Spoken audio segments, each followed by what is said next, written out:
अस्सलाम वालेकुम, welcome to learning nights by क्राउमेर। आज लेक्चर 35 स्टार्ट करते हैं चैप्टर 3 से मेजर ऑफ लोकेशन। आज के हम अपने लेक्चर में जिस टॉपिक को कवर करेंगे वो है advantages and disadvantages of geometric mean. First पे मेरे पास है एडवांटेजेस ऑफ जियोमेट्रिक मीन। इसमें फर्स्ट में आपको कहा गया है it is based on all of the observation. It's mean कि अगर डाटा में आपके पास 20 वैल्यूज़ हैं तो आप 20 वैल्यूज़ को यूज़ करते हुए ही ज्योमेट्रिक मीन कैलकुलेट कर सकते हैं। आप किसी भी एक वैल्यू को निगलेक्ट नहीं कर सकते। इसी तरह अर्थमेटिक मीन के एडवांटेजेस को भी जब हमने डिस्कस किया था तो हमने ये प्रॉपर्टी पढ़ी थी कि it is based on all of the observation. Second में है आपके पास logarithm of the geometric mean for a set of observation is the AM of the logarithm of the observation. जो सेकंड पॉइंट है मेरा, इसको न्यूमेरिकली सॉल्व करके देखते हैं कि क्या मेरे पास ऐसा मुमकिन है कि ज्योमेट्रिक मीन का लॉगरिथम आपके पास इक्वल आता है arithmetic mean of the logarithm of the observation. Suppose मेरे पास वैल्यूज़ हैं x1 x2 and x3 up to so on xn। आपने क्या करना है, आपने इन तमाम वैल्यूज़ का ज्योमेट्रिक मीन कैलकुलेट करना है। तो ज्योमेट्रिक मीन हम कैसे कैलकुलेट करते थे? हम ज्योमेट्रिक मीन की डेफिनेशन को जब हमने डिस्कस किया था तो हमने देखा था कि nth root of the product of n positive values की ये ज्योमेट्रिक मीन की बेसिक डेफिनेशन। कि आप अगर इन तमाम वैल्यूज़ को मल्टीप्लाई करके अगर n वैल्यूज़ हैं तो आप इसका nth रूट ले लो उस प्रोडक्ट का, तो आपके पास क्या आ जाता है? ज्योमेट्रिक मीन आ जाता है। तो इट्स मीन कि GM इक्वल आ जाएगा आपके पास nth रूट। इट्स मीन ये मेरे पास nth रूट आ जाएगा। कैसे? आपने क्या करना है, इन तमाम वैल्यूज़ को क्या कर देना, मल्टीप्लाई कर देना। तो जब मैं इन तमाम वैल्यूज़ को मल्टीप्लाई करती हूँ तो मेरे पास आ जाएगा x1 dot x2 dot x3 up to so on xn। तो क्या करते हैं, अगर मैं इधर लॉग अप्लाई करूँ, apply log on both side, तो ये मेरे पास आ जाएगा लॉग ऑफ GM। इधर भी मेरे पास आ जाएगा लॉग ऑफ, क्या मैं इसे इस तरह लिख सकती हूँ, x1 x2 x3 up to so on xn। इस nth रूट का मतलब होता है कि पावर आपके पास आ जाएगी 1/n। जैसे कि हम जानते हैं कि लॉग की प्रॉपर्टी, लॉग क्या करता है कि अपनी पावर को लॉग से पहले निकाल लेता है। तो ये मेरे पास आ जाएगा 1/n और ये मेरे पास आ जाएगी इसी तरह x1 x2 dot x3। Definition में भी मैंने आपको बताया था कि ये डॉट इंडिकेट कर रहा है किसको, प्रोडक्ट को।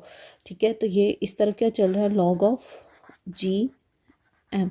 लॉग की सेकंड प्रॉपर्टी है कि लॉग क्या करता है कि अगर प्रोडक्ट में वैल्यूज़ हैं तो लॉग सबके साथ सेपरेट अप्लाई हो जाएगा, बट वो क्या करेगा, इस प्रोडक्ट को कन्वर्ट कर देगा एडिशन में। तो log of x2 plus log of x3 up to सोन लॉग ऑफ x।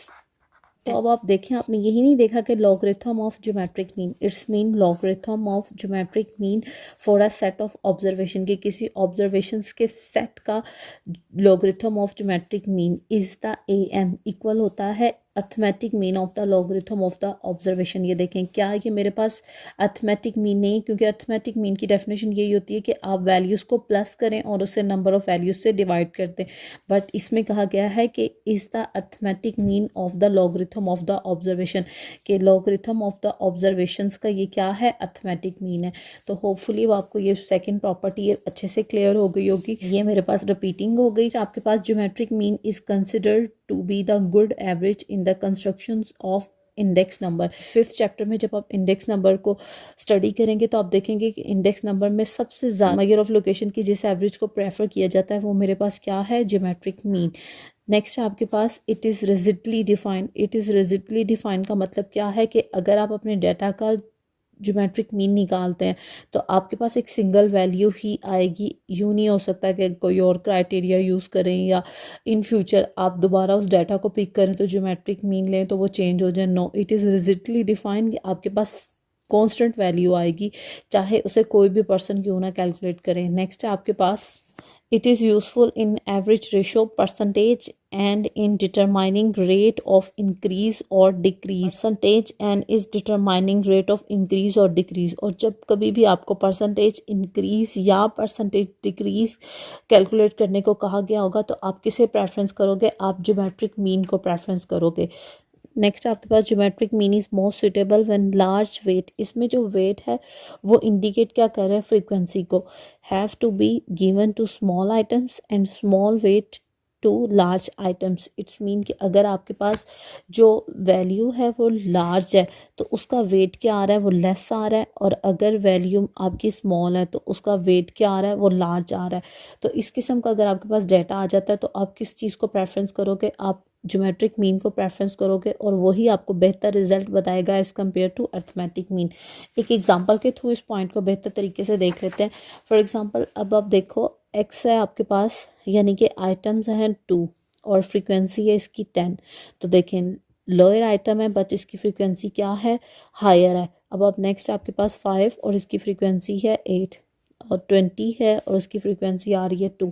20 मेरे पास लार्जर वैल्यू है लेकिन इसका वेट तो बहुत कम आ रहा है, और 30 है फर्स्ट हाईएस्ट वैल्यू है, और ये देखें इसका वेट क्या आ रहा है, 1 आ रहा है। तो इस किस्म का जब डेटा होगा तो आपको कौन बेहतर रिजल्ट प्रोवाइड करेगा, ज्योमेट्रिक मीन। कैलकुलेशन के ज़रिए देख लेते हैं कि क्यों हमें ज्योमेट्रिक मीन इसका बेहतर रिजल्ट बताएगा। अगर आप इस डेटा का अर्थमेटिक मीन कैलकुलेट करते हो तो आपको अर्थमेटिक मीन तो क्या होपफुली कैलकुलेट करना आता होगा। A M is equal to X bar which is equal to summation F X over summation F. इस फार्मूले के थ्रू जब हम इसका अर्थमेटिक मीन कैलकुलेट करते हैं तो मेरे पास वैल्यू आ रही है 6.19, ठीक है।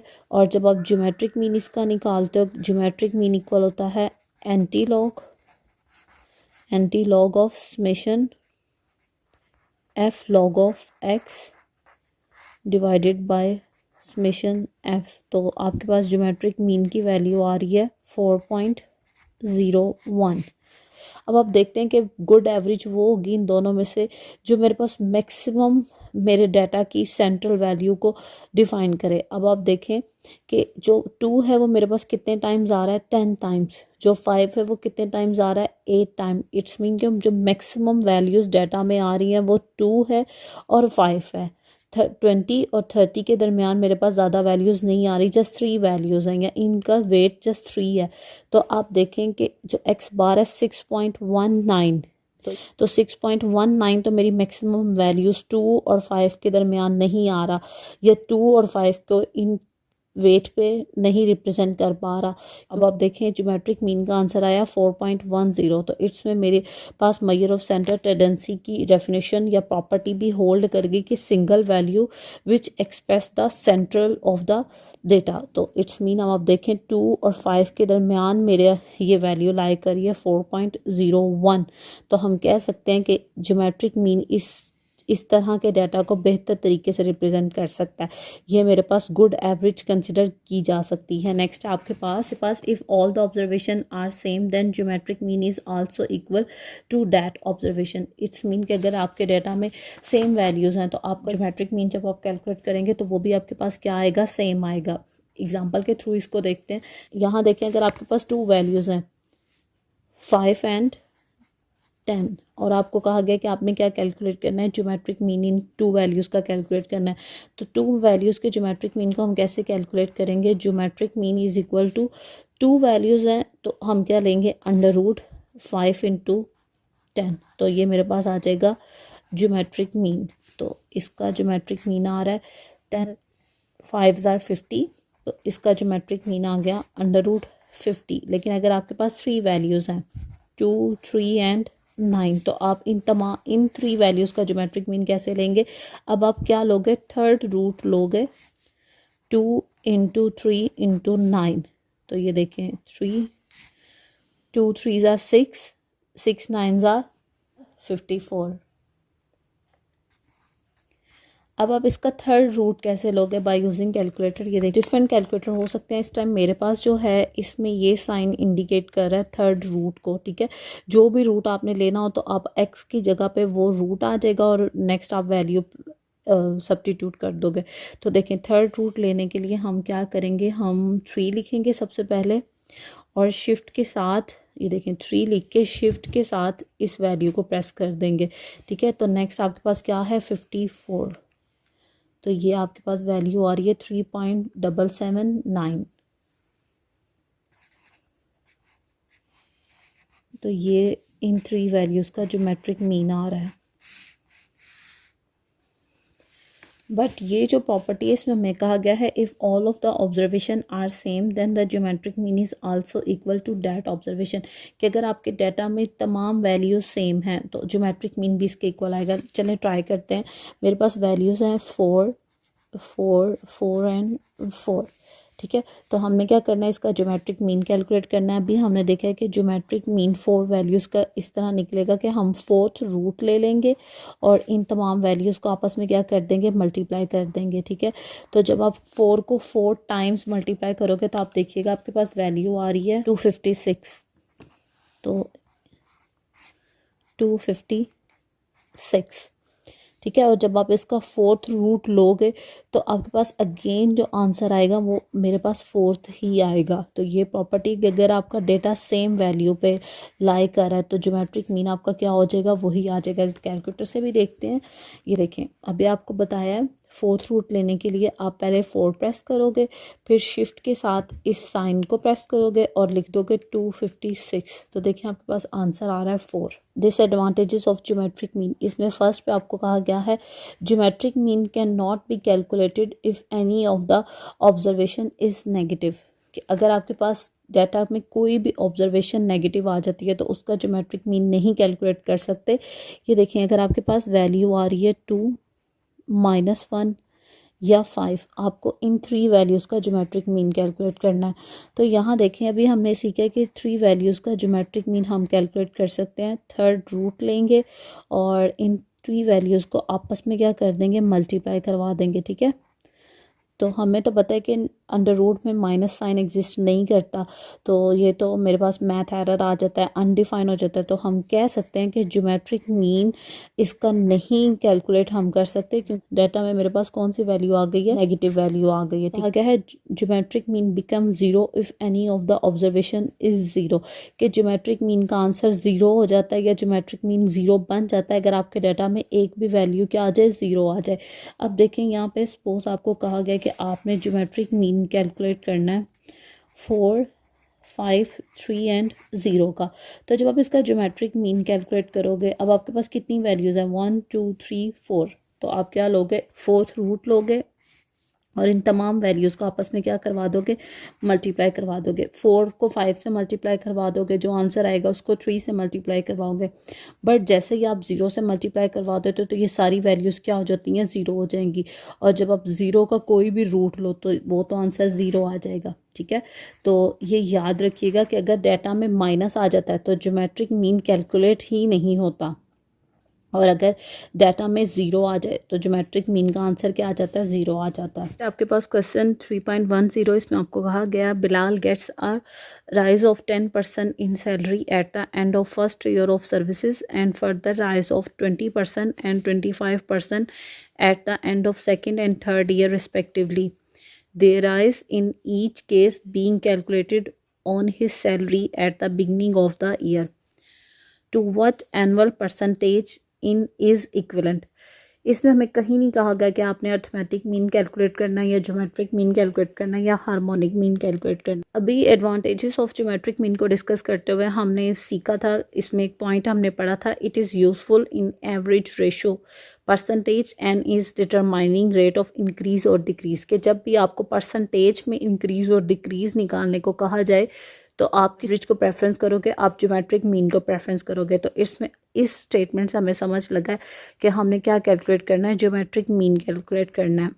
A salary of Bilal is 100 rupees of first year, के फर्स्ट ईयर के स्टार्ट में जो बिलाल की सैलरी थी वो क्या है, ₹100 है। अब देखें स्टेटमेंट में हमें कहा गया है Bilal gets a rise of 10% salary at the end of his first year, कि जब उसका फर्स्ट ईयर जॉब का कंप्लीट होता है तो उसकी सैलरी में उसको 10% क्या मिल जाता है, इजाफा हो जाता है।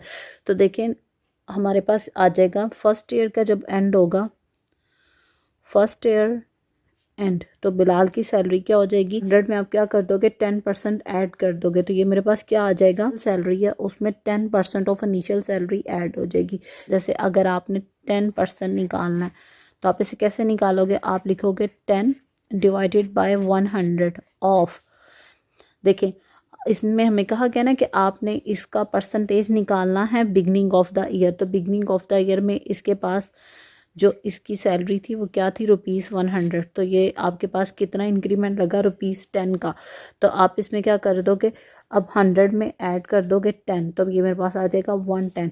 सिमिलरली आपके पास आ जाएगा सेकेंड ईयर एंड, जब उसके पास second year of job end होगा तो उसकी सैलरी कितनी हो जाएगी, इनिशियल सैलरी में अब आपने कितने परसेंट ऐड करना है, 20% ऐड करना है।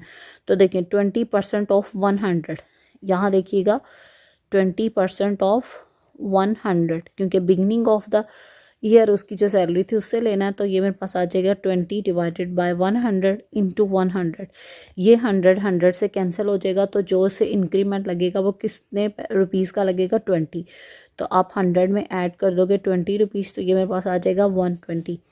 नेक्स्ट आपको कहा गया कि थर्ड ईयर में उसकी सैलरी जो इंक्रीमेंट लगता है वो है 25%। तो जब आप सिमिलरली जब आप थर्ड ईयर एंड निकालोगे तो वो क्या होगा, जस्ट 25%। तो ये आपके पास आ जाएगा 100 plus 25 which is equal to 125। ठीक हो गया। उसी तरह 25% ऑफ 100 निकाला गया, 25 डिवाइडेड बाय 100 इंटू 100, 100 से कैंसिल हो गया, तो ये मेरे पास आ गया 25। तो फर्स्ट ईयर का जब एंड होता है तो उसकी सैलरी है 110, और जब उसके पास सेकेंड ईयर का एंड होता है तो उसकी सैलरी हो जाएगी 120, और जब थर्ड ईयर का एंड होगा की सैलरी है 125। अब देखिए इसमें आपसे पूछा गया है to what annual percentage increase in his equivalent, कि इसके पास कितनी एनुअल परसेंटेज इंक्रीज हो रही है। तो अभी हमने सीखा है कि जब भी एनुअल परसेंटेज की बात होती है तो हम मेजर ऑफ लोकेशन की जिस एवरेज को प्रेफरेंस देते हैं वो क्या है, ज्योमेट्रिक मीन है, सुटेबल एवरेज हम कह सकते हैं। तो अब आपने क्या करना है, इन 3 वैल्यूज़ का ज्योमेट्रिक मीन निकालना है। तो हमें पता है कि इन 3 वैल्यूज़ का ज्योमेट्रिक मीन हम इस तरह कैलकुलेट करेंगे, हम लिखेंगे GM is equal to third root ले लेंगे, क्योंकि 3 वैल्यूज़ हैं और इन तीनों को आपस में क्या कर देंगे, मल्टीप्लाई करवा देंगे। अब आप देखिएगा इन 3 वैल्यूज़ को मल्टीप्लाई करवाते हैं, आपके पास वैल्यू आ रही है 16500 एंड 00। ठीक है। अब आपने इसका क्या लेना है, थर्ड रूट लेना है। तो सिमिलरली आप क्या लिखोगे, 3 प्रेस करोगे, शिफ्ट के साथ ये साइन और ये आंसर, तो आपके पास जो आंसर आ रहा है वो मेरे पास क्या आ रहा है, 118.17। ठीक है। तो GM आपके पास आ गया 118.167। परसेंटेज इंक्रीज आप कैसे निकालेंगे, आप लिखोगे एनुअल परसेंटेज इंक्रीज।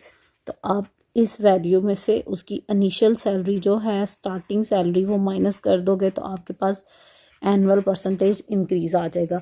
ठीक है। तो जब आप इसमें से 100 माइनस करोगे तो आपके पास जो एनुअल परसेंटेज इंक्रीज हो रही है वो क्या है, 18.17। तो जी ये आ जाएगी 18.17%। होपफुली अब आपको एडवांटेजेस ऑफ ज्योमेट्रिक मीन का ये जो पॉइंट है ये बेहतर तरीके से क्लियर हो गया होगा।